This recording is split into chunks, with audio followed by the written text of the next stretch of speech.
sommes aujourd'hui mercredi et nous sommes en communion pour votre émission Que la Bible parle, une émission qui va être présentée par votre serviteur, le pasteur Philippe Mukenge. Nous sommes dans la joie de pouvoir réellement partager ce moment, nous sommes dans la joie de pouvoir communier, nous sommes dans la joie de pouvoir exalter et célébrer le nom de notre Seigneur Jésus. Nous prions le Seigneur parce que nous croyons qu'il est Dieu, nous croyons qu'il est le Seigneur, qu'il est le maître des temps et des circonstances, celui qui élève son nom au-dessus de tout. Nous sommes dans la joie de pouvoir réellement communier et partager ce moment avec vous. Que le Seigneur vous soit favorable, que le Seigneur vous bénisse, que le Seigneur puisse vous accorder toutes les bonnes choses parce qu'il est Dieu. Nous sommes aujourd'hui mercredi et nous voulons partager la parole du Seigneur. Nous voulons élever le nom de notre Seigneur Jésus. Nous voulons être en communion avec tous les bien-aimés et pouvoir réellement répondre aux préoccupations de chacun de nous.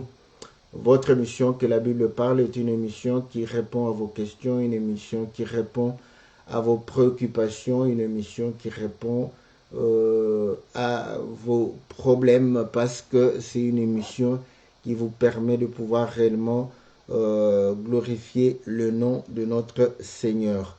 Que le Seigneur vous soit favorable, que le Seigneur vous bénisse, que le Seigneur puisse vous accorder toutes ces faveurs, que le Seigneur puisse vous donner tout ce qui est nécessaire dans le nom précieux et glorieux de notre Seigneur Jésus. Nous sommes dans la joie de pouvoir réellement partager ce moment. Nous sommes dans la joie de pouvoir glorifier le nom de notre Seigneur Jésus. Nous sommes dans la joie de pouvoir réellement élever celui qui est au-dessus de toutes choses parce que il est le Dieu merveilleux, le Dieu qui élève son nom au-dessus de tout. Il est le Dieu qui accorde ses faveurs. Notre prière est que le Seigneur puisse réellement vous assister et que le Seigneur puisse vous accorder ce que vous avez dans le cœur, ce que vous vous préoccupez de pouvoir réellement avoir et pouvoir être en capacité de pouvoir servir le Seigneur. Que Dieu puisse vous accorder toutes ces choses, que le Seigneur puisse vous donner ce qui est le désir de votre cœur, que le Seigneur puisse écouter le cri de votre cœur, que le Seigneur puisse exaucer votre prière, parce que nous croyons que lorsque nous servons le Seigneur, lorsque nous nous attachons à lui, lorsque nous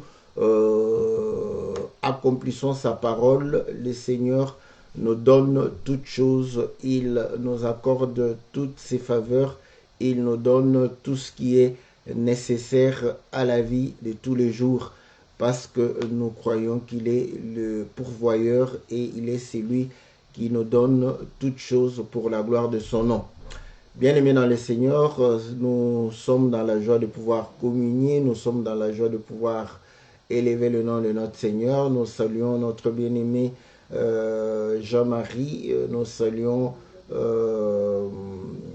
la sœur Clarisse, nous saluons le bien-aimé Farid, nous saluons notre ami Kadir, nous saluons le bien-aimé Glory, Emmanuel, nous saluons le frère Pichou, nous saluons notre ami Brian, que le Seigneur vous soit très favorable, que le Seigneur vous bénisse, que le Seigneur puisse vous accorder ses faveurs et qu'il puisse vous accorder l'entendement parce que nous croyons que Dieu est fidèle et il est bon pour tout un chacun de nous, il est bon pour tous ceux qui s'attachent à lui, il est bon pour tous ceux qui vivent sa parole, il est bon pour tous ceux qui élèvent son nom, il est bon pour tous ceux qui glorifient sa parole. Voilà, bien-aimés dans le Seigneur, notre prière est que le Seigneur puisse nous donner sa sagesse, qu'il puisse nous donner aussi son intelligence afin de pouvoir vivre et comprendre la parole du Seigneur. Comme vous le savez, nous venons et répondons à vos questions et la fois passée, la question nous avait été posée pour pouvoir comprendre et savoir si cela faisait partie de la volonté permissive de Dieu ou cela faisait partie de la volonté parfaite de notre Seigneur. Et nous avons répondu pour pouvoir dire que nous allons pouvoir apporter la réponse, n'est-ce pas, ce mercredi, afin de pouvoir élever et glorifier le nom de notre Seigneur Jésus. Voilà, c'était la question de notre sœur Charlotte Rongo, que le Seigneur la bénisse. Et comme vous le savez, c'est par rapport aussi à la connaissance qu'on a eue ou qu'on a, ou les témoignages ou la confession que nous avons déjà entendu. Et vous allez comprendre que lorsque nous consultons la parole de Dieu, la Bible, ces termes ne sont pas explicites, mais est-ce que ce sont des concepts qui sont dans la parole de Dieu ou ce sont simplement une manière de pouvoir comprendre les choses de Dieu. Cela est important pour nous de pouvoir saisir et comprendre cela. Donc, lorsque nous parlons de la volonté permissive, donc qu'est-ce que nous entendons par cette volonté permissive de Dieu? Et lorsque nous parlons de la volonté parfaite de Dieu, qu'est-ce qu'on entend par la volonté parfaite de Dieu? Donc, je suppose que si nous définissons pas correctement la volonté permissive de Dieu ou la volonté parfaite de Dieu, l'entendement de ces expressions ou ces termes, j'espère que vous pouvez toujours nous faire parvenir, n'est-ce pas, la compréhension que vous avez de ces expressions. Mais nous croyons que lorsque nous parlons avec les gens, lorsque nous partageons, lorsque nous discutons avec les gens, ils définissent la volonté permissive de Dieu comme étant une sorte de tolérance, une sorte d'acceptation des choses qui ne sont pas agréées par Dieu, des choses qui ne sont pas voilà, qui ne font pas partie de ce que Dieu définit comme étant bien, donc voilà, mais qui arrivent et voilà, les gens expliquent pour dire que c'est ce que Dieu permet, mais ce n'est pas ce qu'il veut. Je ne crois pas ce qu'on dit, c'est ce qu'il permet, mais ce n'est pas dans sa volonté parfaite. Donc, pour dire que la volonté parfaite, c'est ce que Dieu agrée, ce que Dieu aime, ce que Dieu a prévu, ce que Dieu veut dans l'absolu. Voilà. Mais la volonté permissive, c'est ce qu'il admet, il tolère. En fait, c'est comme si ce n'était pas son premier désir, ce n'était pas ce qu'il avait programmé, donc ce n'était pas ce qui devrait arriver, mais c'est arrivé parce que Dieu a permis. Voilà, donc c'est un peu de cette manière que nous comprenons où les gens qui partagent ces choses définissent cela. Pourquoi ils le disent, pourquoi ils pensent de cette manière. C'est vrai que vous allez comprendre que nous avons des positions ou une compréhension ou une appréhension des choses de Dieu. Ce n'est pas le fruit du néant. mais il y a certaines écritures, il y a certains faits qui peuvent pousser quelqu'un à pouvoir émettre, n'est-ce pas, de telles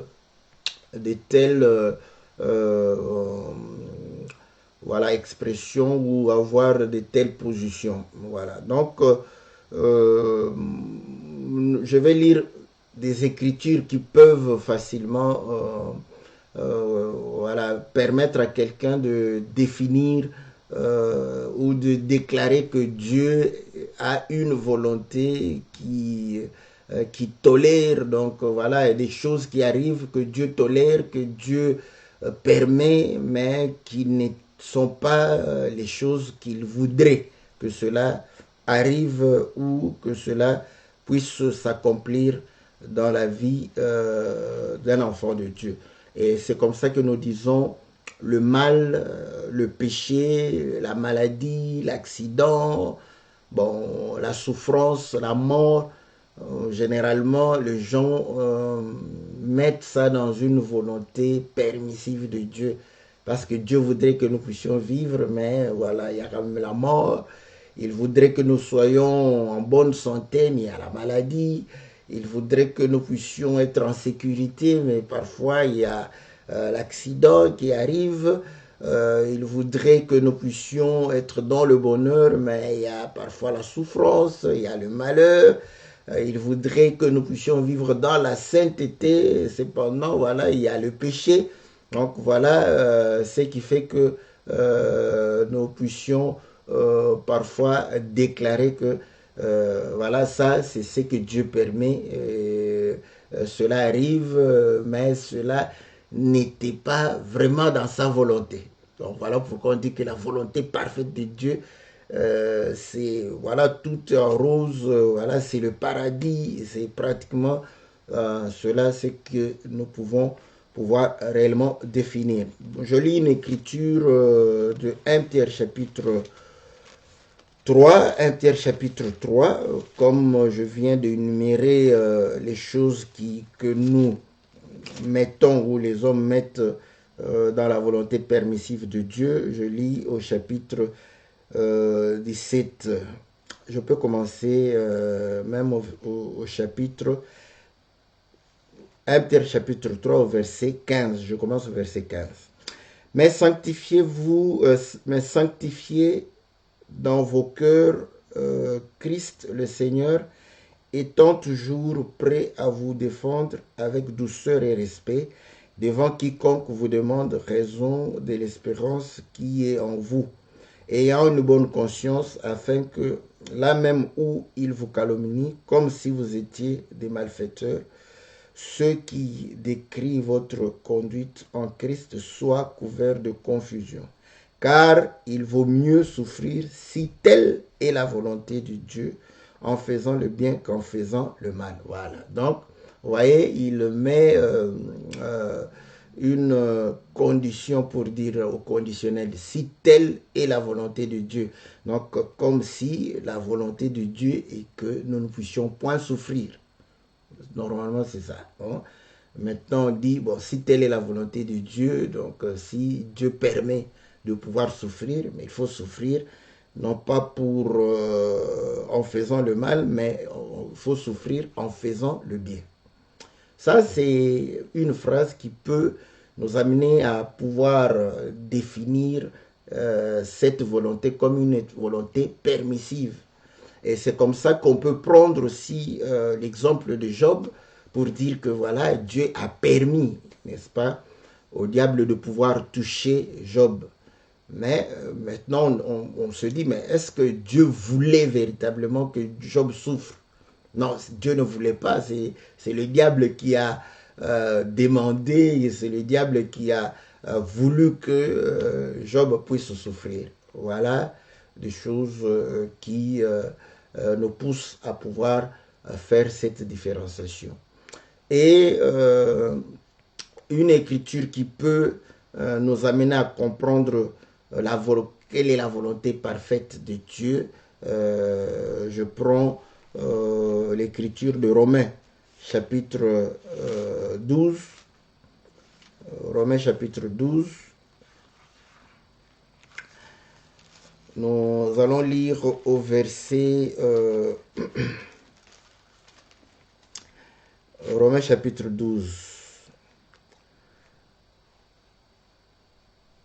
Au verset 2. Ne vous conformez pas au siècle présent, mais soyez transformés par le renouvellement de l'intelligence, afin que vous discerniez quelle est la volonté de Dieu, ce qui est bon, agréable et parfait. Voilà. Donc, vous voyez, donc ici, la volonté de Dieu est définie comme étant des choses qui sont saintes, agréables à Dieu et qui sont parfaites, donc qui manifestent la perfection de Dieu. Donc voilà, le salut fait partie de cette volonté. Dieu veut que nous puissions être sauvés. Dieu veut que nous ayons la vie éternelle.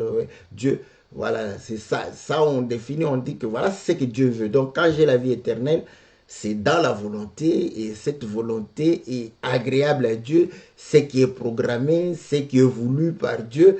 Et voilà, si je suis dans la sanctification, donc c'est une volonté que Dieu agrée, c'est une volonté que Dieu est en train même de nous encourager à pouvoir vivre cela. Voilà, ça paraît correct, mais ce que nous allons dire que très souvent, comme nous le disons, beaucoup d'entre nous, nous voulons comprendre Dieu avec notre intelligence. Nous voulons comprendre Dieu avec nos capacités, avec nos limites, avec voilà, notre compréhension. Voilà. C'est vrai que la parole de Dieu, n'est-ce pas, et comme nous le disons, c'est dans les Écritures, donc se retrouve dans les Écritures.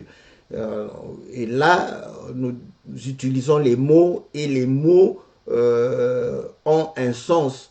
Maintenant, vous allez comprendre que dans la compréhension de l'homme, de l'humain, voilà, on essaie de comprendre, on se dit que non, Dieu ne peut pas vouloir dans l'absolu que je puisse souffrir.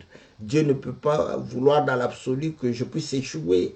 Dieu ne voudrait pas dans l'absolu que je puisse manquer. Donc, ce n'est pas ça, sa vraie volonté. Sa vraie volonté que je puisse avoir tout ce qui est nécessaire. Voilà pourquoi quand on prêche que lorsqu'on est en Christ, lorsqu'on croit la parole, c'est comme s'il n'y aura plus de difficultés, il n'y aura plus des obstacles, il n'y aura plus des échecs, il n'y aura plus de maladies, il n'y aura plus...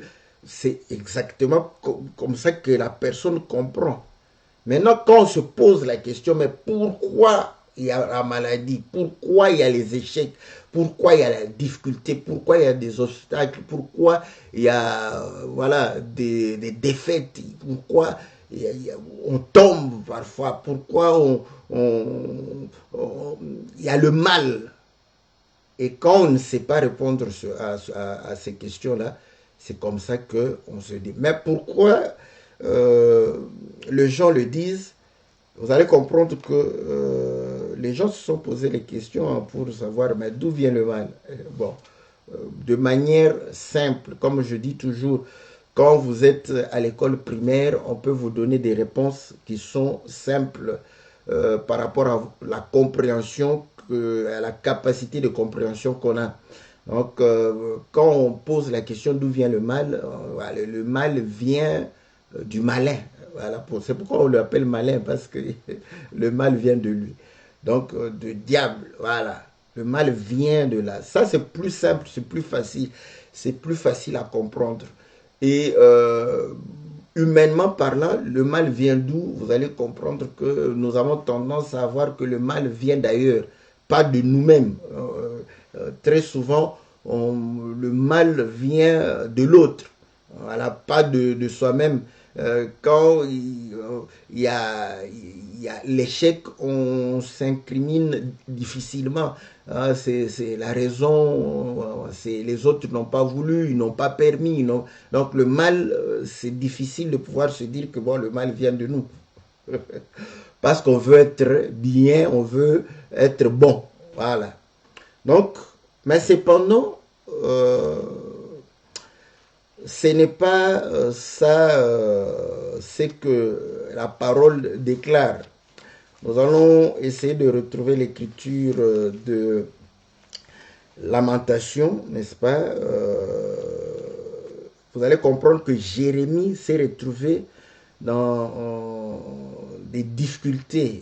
Vous savez que il y a Job qui s'est retrouvé dans des difficultés, il y a Jérémie qui s'est retrouvé dans des difficultés. Ils ont tenu des propos qui montrent que voilà, ils se sont même posé la question par rapport à leur existence parce qu'ils ne comprenaient pas ce qui leur arrivait.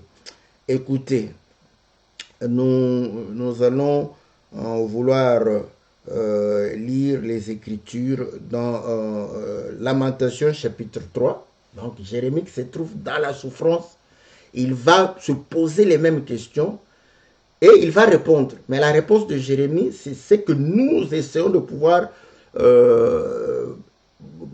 comprendre avec voilà, nos limites. Mais c'est écrit d'abord. Voilà, nous sommes dans Lamentation chapitre 3. Je lis au verset... je commence à quel verset? Je lis le verset 30. Il présentera la joue à celui qui le frappe, il se rassasiera d'opprobre. Car le Seigneur ne rejette pas toujours, mais lorsqu'il afflige, il a compassion selon sa grande miséricorde. Car ce n'est pas volontiers qu'il humilie et qu'il afflige les enfants des hommes. Quand on foule aux pieds tous les captifs du pays, quand on viole la justice humaine à la face du Très-Haut, quand on fait tort à autrui dans sa cause, le Seigneur ne le voit-il pas? Qui dira qu'une chose arrive sans que le Seigneur l'ait ordonné? N'est-ce pas de la volonté du Très-Haut que viennent les maux et les biens? J'applaudis, j'applaudis. Vous voyez? Donc, Jérémie était en souffrance. Jérémie était dans des problèmes. Donc, ne pense pas que tu es le premier à pouvoir avoir, n'est-ce pas, des problèmes. Tu es le premier à faire face à des difficultés. Tu es le premier à pouvoir avoir, n'est-ce pas, des problèmes. Mais Jérémie a passé ces étapes-là. Il va se poser la question. Mais quand il y a de l'injustice, quand on est en train de bafouer le droit des gens honnêtes, des orphelins, des veuves, devant la face de Dieu, parce que Dieu voit, il voit tout. Quand on le fait, ne voit-il pas tout ça? Il voit. Et il dit, lui-même dit, est-ce qu'une chose peut arriver sans que Dieu n'en soit l'auteur, qui n'ait ordonné?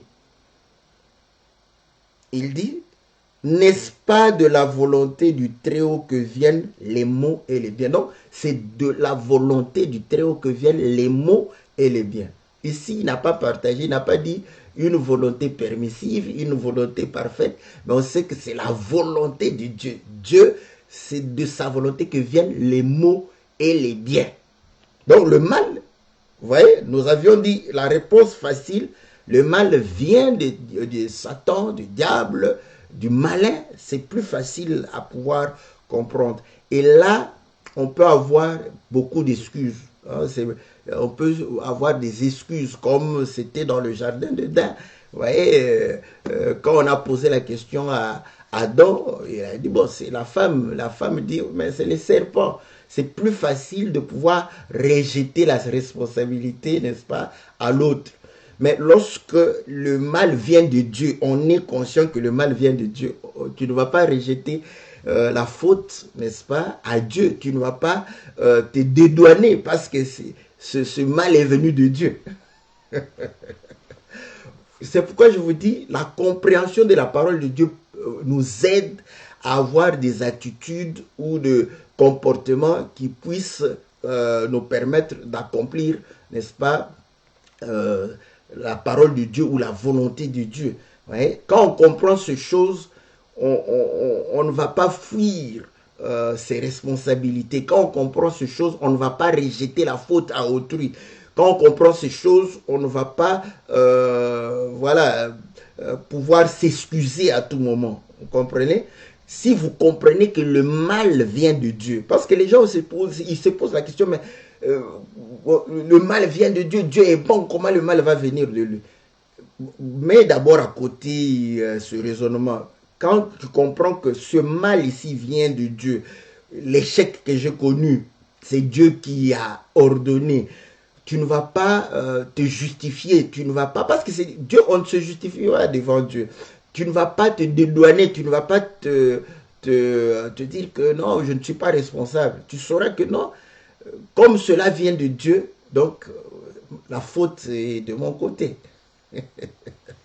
Voilà le bien de tout ça. Ouais? Donc à ce moment-là, on ne sait pas s'opposer à Dieu, on ne s'oppose pas à Dieu, on ne le blâme pas. Écoutez l'écriture, ouais, dans le livre de Romains, chapitre 9. Ce cas-là, Paul va pouvoir aussi le dire. Nous sommes au verset 14. Que dirions-nous donc? Y a-t-il en Dieu de l'injustice? Loin de là. Ouais? Car il dit à Moïse, je fais miséricorde à qui je fais miséricorde, et j'aurai compassion de qui j'ai compassion. Ainsi donc, cela ne dépend ni de celui qui veut, ni de celui qui court, mais de Dieu qui fait miséricorde. Vous voyez? Donc, ça ne dépend pas de quelqu'un d'autre, ça ne dépend ni du diable, ni des anges, ni de toi, ni de quelqu'un d'autre. Ça dépend de Dieu. Voilà. Car l'Écriture dit à Pharaon, je t'ai suscité à dessein pour montrer en toi ma puissance et afin que mon nom soit publié par toute la terre. Ainsi, il fait miséricorde à qui il veut et il endurcit qui il veut. Tu me diras, pourquoi blâme-t-il encore? Car qui est-ce qui résiste à sa volonté? Voilà. Donc, ici, vous allez comprendre que si la volonté de Dieu est que tu puisses être incrédule, qu'est-ce que tu vas faire? Tu n'as rien à faire. Tu ne peux pas résister à cette volonté-là. C'est ce que Paul est en train de pouvoir dire. À ce moment, nous comprenons que devant l'échec, voilà pourquoi devant une tentation, l'Écriture dit que personne ne dise que Dieu l'a tenté. Mais et pourtant, le mal et le bien viennent de Dieu. Tout ça pourquoi? Parce qu'on sait qu'on ne peut pas condamner Dieu. Dieu ne peut pas être condamné. Nous sommes dans Jacques chapitre 1, au verset 13. Que personne, lorsqu'il est tenté, ne dise c'est Dieu qui me tente, car Dieu ne peut être tenté par le mal et il ne tente lui-même personne. Vous voyez? Donc, c'est juste pour qu'on comprenne que non, nous n'avons pas à pouvoir dire que non, c'est la faute de Dieu. Pourquoi cette tentation est venue? Pourquoi cette situation est venue? Mais c'est lui qui est le maître des temps et des circonstances. Donc, la chose ne peut pas arriver sans qu'il n'ait ordonné. Donc, ça, c'est ce que nous savons. Voilà. Je reviens dans Romains chapitre 9. Vous allez voir que il dit ceci au verset 20. Ô homme, toi plutôt, qui es-tu pour contester avec Dieu? Le vase d'argile dira-t-il à celui qui l'a formé, pourquoi m'as fait-tu ainsi? Voilà. Pourquoi j'arrive ici? Parce que nous sommes en train de vouloir répondre selon, non pas les pensées des hommes, selon la compréhension des hommes. Parce que la Bible, la parole de Dieu, il y a une compréhension humaine et il y a ce que Dieu comprend de sa propre parole. Et le Seigneur Jésus, je crois c'est dans Jean chapitre 5, si je ne me trompe pas, il va dire que les témoignages des hommes n'est rien. Donc les hommes témoignent les choses selon leur compréhension. Donc le témoignage des hommes n'est rien, c'est le témoignage de Dieu qui est quelque chose. Voilà pourquoi nous avons toujours dit qu'il faudrait avoir le témoignage de Dieu. Qu'est-ce que Dieu dit de sa propre parole et non c'est que nous pensons de la parole de Dieu. Car Ésaïe chapitre 55 nous démontre que les pensées de Dieu, n'est-ce pas, ne sont pas nos pensées. Ces pensées sont éloignées de nous telles que les cieux sont éloignés de la terre.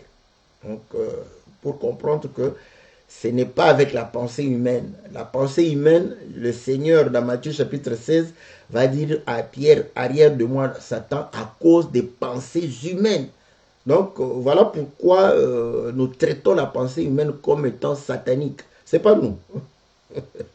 Parfois, quand on fait comme ça, on dit, ah, mais vous êtes trop dur, vous êtes des intégristes, vous êtes, voilà, vous voulez montrer que c'est vous. Non, on ne veut rien montrer. Matthieu chapitre 16 au verset 23. Mais Jésus se retourna, dit à Pierre, arrière de moi, Satan, tu mets en scandale, car tes pensées ne sont pas les pensées de Dieu, mais celles des hommes. Voilà. Vous voyez, donc les pensées de l'homme, c'est satanique, même si elles sont bonnes. Parce qu'ici, c'était une bonne chose pour Pierre de garder Jésus. Il ne voulait pas perdre Jésus. C'était une bonne chose humainement, mais satanique par rapport à la pensée de Dieu. Maintenant ici, la volonté parfaite de Dieu, c'était quoi? Que le mal arrive au Seigneur. Voilà, parce que c'était ça.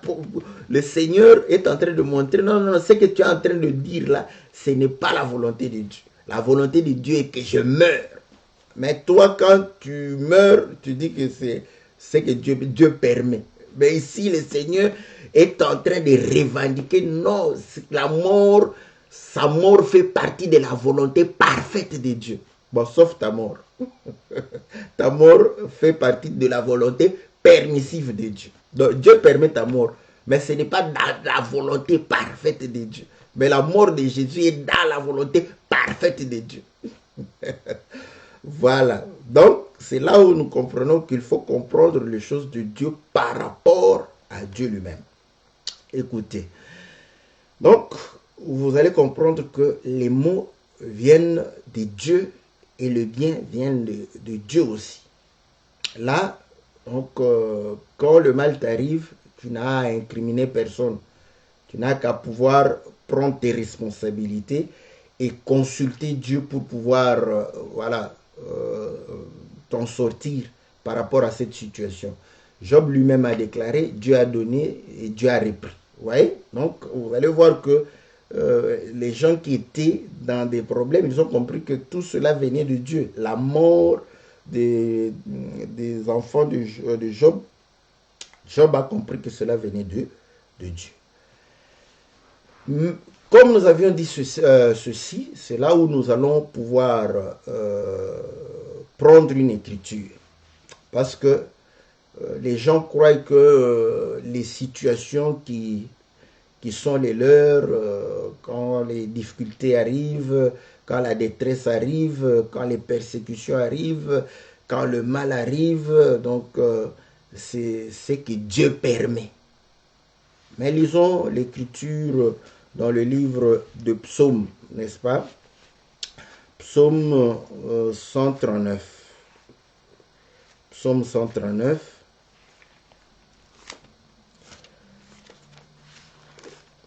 Au verset, voilà,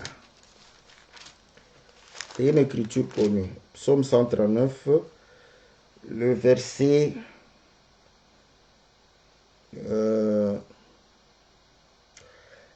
je commence au verset 15.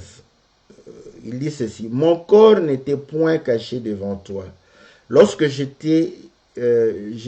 été fait dans un lieu secret, tissé dans les profondeurs de la terre, quand je n'étais qu'une masse informe, tes yeux me voyaient. Et sur ton livre étaient tous inscrits les jours qui m'étaient destinés avant qu'aucun d'eux existât. Je vais reprendre ça calmement. Voyez? Il dit ceci. Au verset 16. Quand je n'étais qu'une masse informe, tes yeux me voyaient. Et sur ton livre étaient tous inscrits. Donc, dans le livre de Dieu, mes jours, tes jours, étaient tous inscrits. Et il dit, les jours qui m'étaient destinés avant qu'aucun d'eux existât. Donc, ce qui t'arrive dans ta vie ne surprend pas Dieu.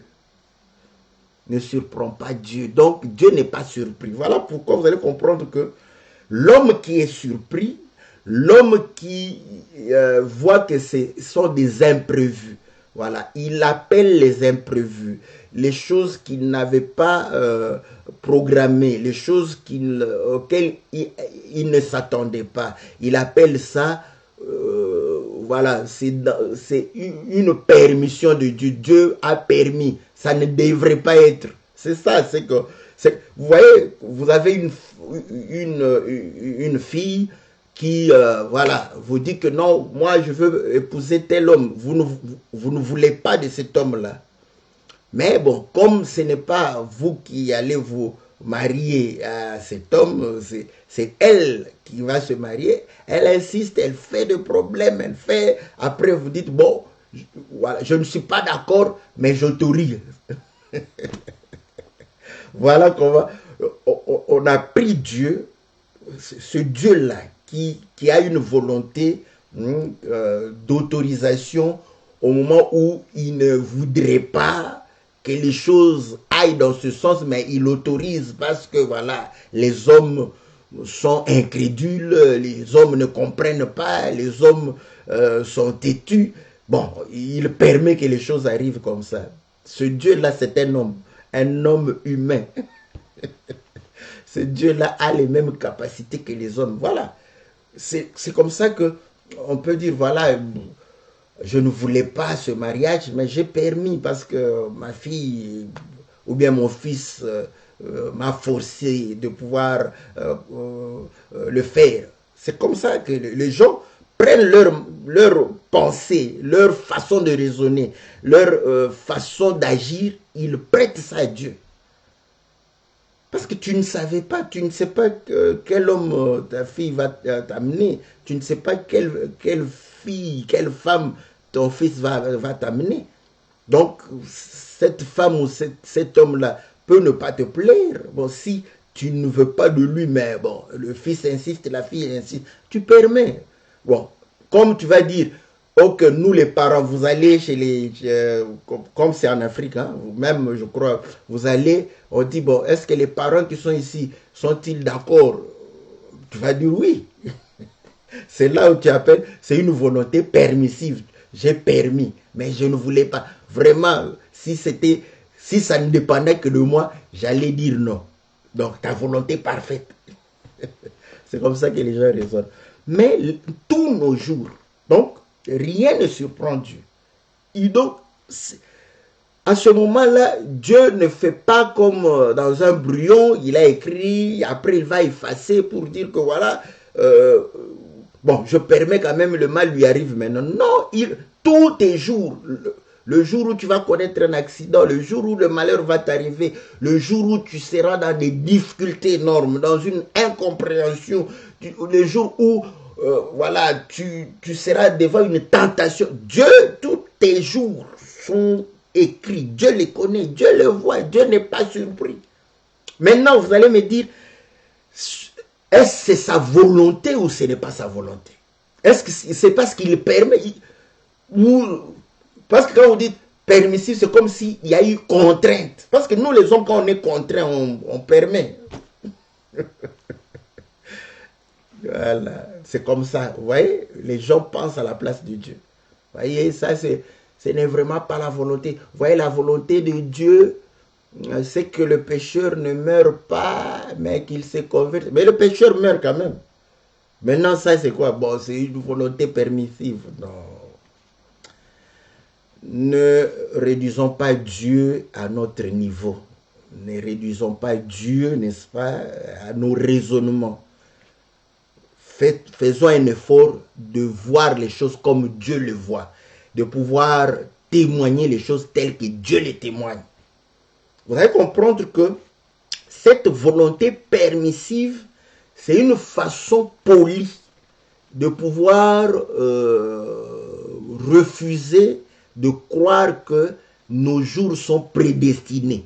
Voilà, c'est ça. C'est une façon polie de refuser que tous nos jours ont été prédestinés.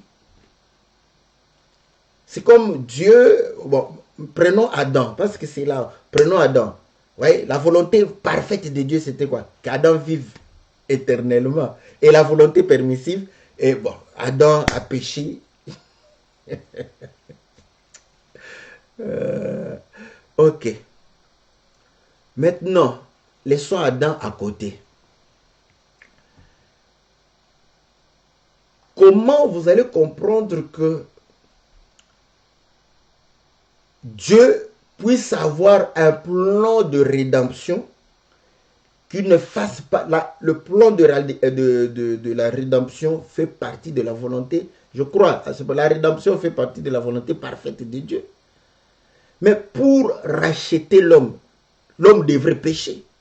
Donc vous allez comprendre que quand vous prenez le plan de la rédemption, automatiquement vous ne pouvez plus déclarer que la chute de l'homme, c'est quelque chose d'imprévu, c'est quelque chose où Dieu a été forcé d'accepter. Non, c'est dans le plan de Dieu.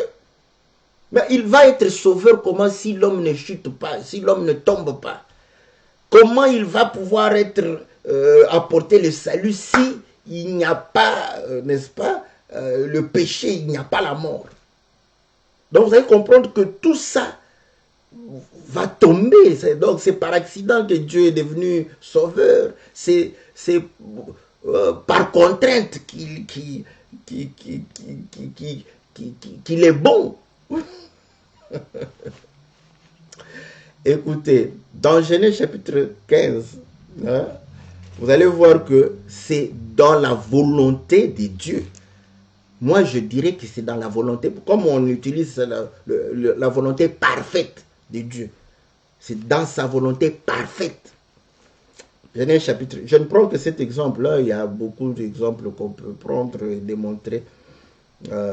Genèse chapitre 15, au verset 13. Et l'Éternel dit à Abraham, sache que tes descendants seront étrangers dans un pays qui ne sera point à eux. Ils y seront asservis et on les opprimera pendant 400 ans.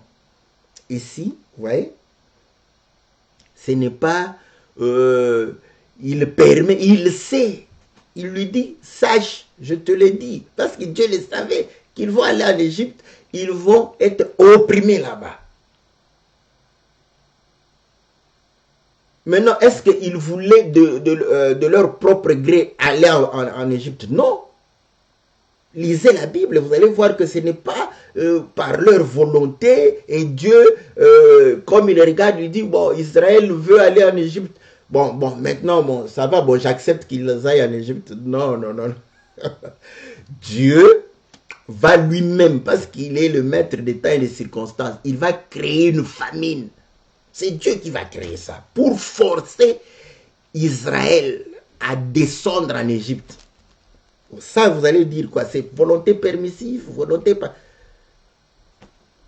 Vous allez comprendre que ce que vous appelez volonté permissive, là, nous croyons, parce que, comme vous avez défini, volonté parfaite, c'est-à-dire volonté, ce qui est programmé, attendu, ce qui est voulu, n'est-ce pas? Donc, désiré par Dieu. Donc, vous allez la chute, la descente en Égypte, tout ça, c'est voulu par Dieu, programmé par Dieu, désiré par Dieu. Donc, c'est une volonté parfaite. Donc, vous allez comprendre que Dieu est en train de pouvoir manifester sa volonté. C'est vrai que le salut fait partie de la volonté de Dieu. Et ainsi, pour le salut, nous devons connaître quelle est la volonté de Dieu pour le salut. C'est déjà voilà, manifesté et accomplir cela pour le salut. Mais pour le vécu, vous allez comprendre que pour le vécu, tout ce qui nous arrive, c'est dans la volonté de Dieu. Il faut comprendre ça comme ça. La volonté du salut, la volonté du vécu, voilà, quand c'est le vécu permissif, le salut, volonté parfaite, pour le salut, c'est une volonté que Dieu a révélée, que nous devons comprendre et vivre pour notre salut. Et pour le vécu, nous savons que voilà, quand il y a des problèmes, quand il y a des situations, c'est voulu parce que Dieu est en train de pouvoir réellement voilà, te permettre de faire face à toutes ces choses pour manifester ta nature. Voilà. Il dit, voilà, ils seront asservis et on les opprimera. Mais je jugerai la nation à laquelle ils seront asservis et ils sortiront ensuite avec de grandes richesses. Ouais? Donc rien n'était imprévu, forcé ou voilà, face à une situation qui dépasse, Dieu se dit bon, finalement j'accepte qu'Israël puisse aller en Égypte. Non, c'était programmé. Voilà pourquoi vous allez comprendre que même le fait qu'on ait vendu Joseph, pour vous, vous allez dire quoi? C'était une volonté permissive? Non. Quand Joseph est allé là-bas, il est devenu chef, ses frères sont venus, et quand il s'est révélé à eux, qu'est-ce qu'eux-mêmes ont dit? Oh, Dieu t'a élevé pour que nous puissions être punis. Joseph va dire non, non, non, non. Dieu m'a fait précéder ici pour votre salut. Oui? Donc il a compris que c'était dans la volonté parfaite de Dieu. Bon, vous voulez être les Joseph de vos familles, mais vous ne voulez pas subir ce que Joseph a subi. Et là, ce n'est pas dans la volonté parfaite de Dieu. Seulement la volonté parfaite de Dieu, c'est quand Joseph est élevé, il est gouverneur de l'Égypte, c'est là la volonté parfaite. Mais quand il était en prison, ça, ce n'était pas la volonté parfaite de Dieu. Voilà pourquoi vous allez comprendre que toutes ces choses-là, parce que ces choses parlaient de Christ. Donc il fallait, c'était dans la volonté, comme le Seigneur a dit à Pierre, arrière de moi Satan. Donc il fallait qu'il puisse souffrir, d'où Joseph devrait aussi souffrir, dans la volonté parfaite de Dieu. Donc vous allez comprendre, si vous comprenez les choses de Dieu, vous n'allez pas vous dédouaner, vous n'allez pas, voilà, pour dire que bon, voilà, ça, Dieu a permis, ouais, Dieu a permis, hein. Dieu a permis qu'on puisse tomber, Dieu a permis qu'on puisse pécher. Si tu pêches, peut-être que Dieu veut t'écarter dans ces choses, hein, voilà. C'est comme ça. Demandez à Esaü. Ok, allons-y. La volonté parfaite, parce que Romain est en train de pouvoir dire, là on était, Romain chapitre 9, n'est-ce pas? Romain chapitre 9, au verset 12. Il fut dit à Rebecca, l'aîné sera assujetti au plus jeune, selon qu'il est écrit, j'ai aimé Jacob et j'ai haï Ésaü. Quelle était la volonté parfaite de Dieu? Il a aimé Jacob, il a haï Ésaü. Que dirions-nous donc? Y a-t-il de l'injustice? Ah, je vais lire au verset 11, parce que c'était... Car quoique les enfants, au verset 10, et de plus, il en fait ainsi de Rebecca, qui conçut d'un seul Isaac, notre père, car quoique les enfants ne fussent pas encore nés, et qu'ils n'eussent fait ni bien ni mal, afin que le dessein d'élection de Dieu subsistât sans dépendre des œuvres et par la seule volonté de celui qui appelle. La seule volonté parfaite de celui qui appelle. Donc ce qui arriva à Ésaü, c'était la volonté parfaite de Dieu. Ce n'était pas la volonté permissive. Il est allé chasser, il a eu faim. Pourquoi? Parce que il faut que la parole s'accomplisse. Vous voulez que la parole s'accomplisse comment? Dieu était forcé maintenant. Et pourtant, Dieu lui-même a dit que c'est l'aîné qui sera assujetti. Ils n'étaient pas même nés. Vous voyez, ils étaient encore masse informe. Il avait déjà choisi avant qu'il naisse. Il a dit que voilà. Mais maintenant, comment ça va s'accomplir? Il est allé chasser. Il est revenu affamé. Et l'autre a préparé la soupe. Vous croyez que ce sont les circonstances qui ne dépendent pas de Dieu. Dieu a créé ces circonstances-là. Et celui-là, est-ce que sa maman lui avait dit que non, c'est toi qui as le droit de naître? Bon, ce n'est pas écrit. Mais dès que son frère qui a faim, lui demande, et en plus jumeaux, vous savez que les jumeaux s'aiment beaucoup. Ils partagent tout. Voilà pourquoi on leur achète les mêmes habits. On leur achète, n'est-ce pas, les mêmes chaussures, même cartable. On veut qu'ils soient dans une même classe, même école. Voilà, on leur achète les mêmes jouets. Donc voilà, ils doivent faire tout ensemble. On les force à s'aimer. Mais c'était son jumeau. Comprenez que son jumeau là, il dit non, non, non, non, non. Aujourd'hui, si tu acceptes de me donner le droit de naissance, mais pourtant, frère, jumeau, si j'allais encore comprendre que Ésaü soit âgé de 2 ans, Jacob plus âgé de 2 ans que Jacob, et que Jacob soit un peu jaloux du fait qu'il est plus jeune, de quelques heures, parce que les jumeaux c'est ça, de quelques heures. Ésaü est né de quelques heures. Jacob dit non, non, non, ça lui préoccupait d'être né. C'est là où je vous dis que cessons de croire, n'est-ce pas, à un Dieu qu'on a humanisé. Voilà, les hommes humanisent Dieu. Donc, parce qu'ils trouvent que non, non, non, vous voyez, hein, Dieu est bon, est-ce que le mal peut venir de Dieu? Non, le mal ne vient pas.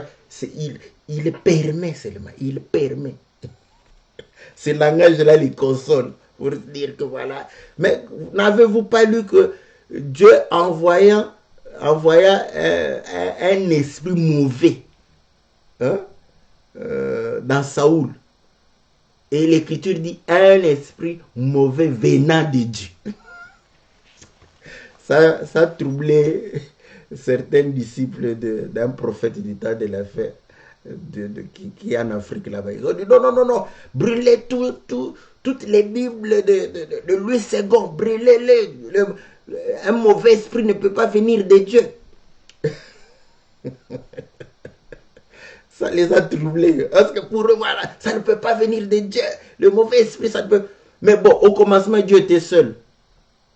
D'où viennent tous ces mauvais esprits-là? D'où viennent? Ils se sont créés eux-mêmes. C'est lui qui vit par lui-même. Il est le seul à vivre par lui-même. Commençons, raisonnons quand même. Maintenant, il les a créés. Vous allez me dire comment? Il les a créés, ils étaient des anges, ils étaient bons. Et Dieu a été surpris un jour, rébellion chez lui. Comme dans un pays d'Afrique, là. Rébellion et voilà, les gens ont pris les armes. Il a été surpris. Ah, mais comment vous vous rébellez? Hein? Qu'est-ce que je vous ai fait? Vous n'êtes pas content ici. On vous a tout donné. Vous croyez que c'est comme ça que Dieu a raisonné?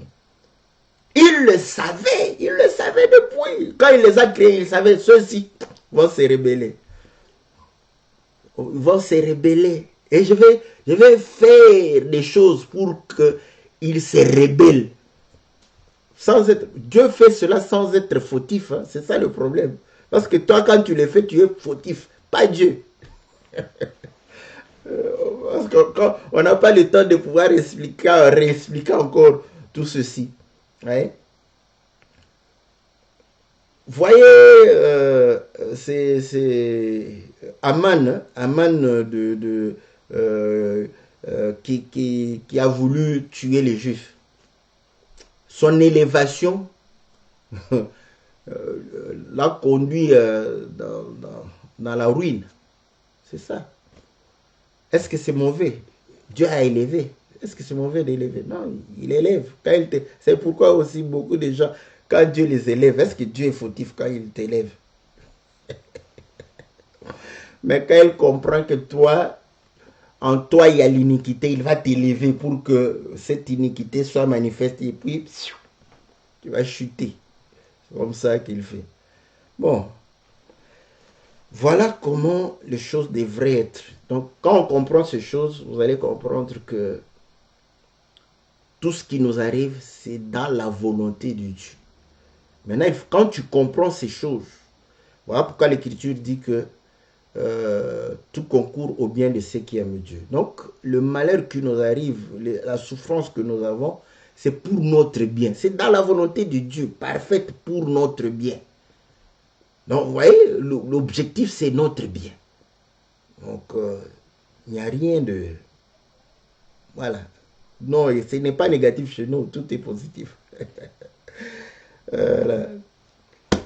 Donc, voilà, moi je crois humblement que cette notion est une forme de refus polie, intelligente, de pouvoir croire que nous avons été prédestinés. C'est écrit noir sur blanc, hein. Parfois vous vous dites, je lis l'écriture, Romains chapitre 8,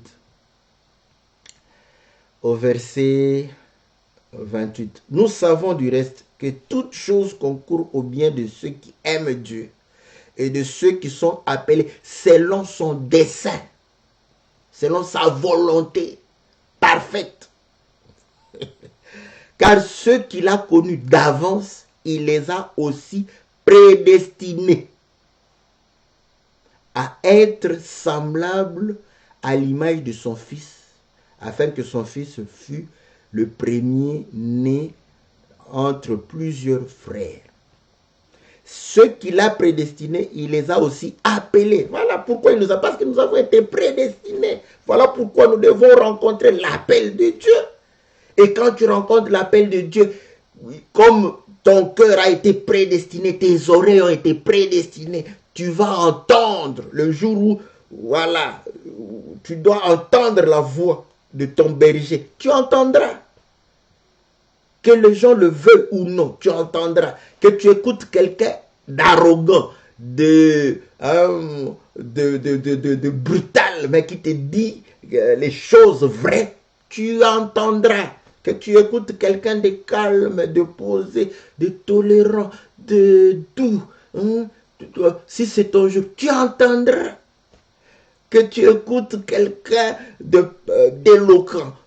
Si c'est ton jour, tu entendras. Question qu'il te dise les choses de ton Père, du royaume, tu entendras. Même s'il parle ce jour-là du crocodile, de l'hippopotame, tu entendras parce que c'est ton jour. Tu n'auras pas de prétexte pour dire que mais, comment l'amour de Dieu peut se traduire dans le crocodile, dans l'hippopotame. Vous parlez de que de l'hippopotame, vous parlez de...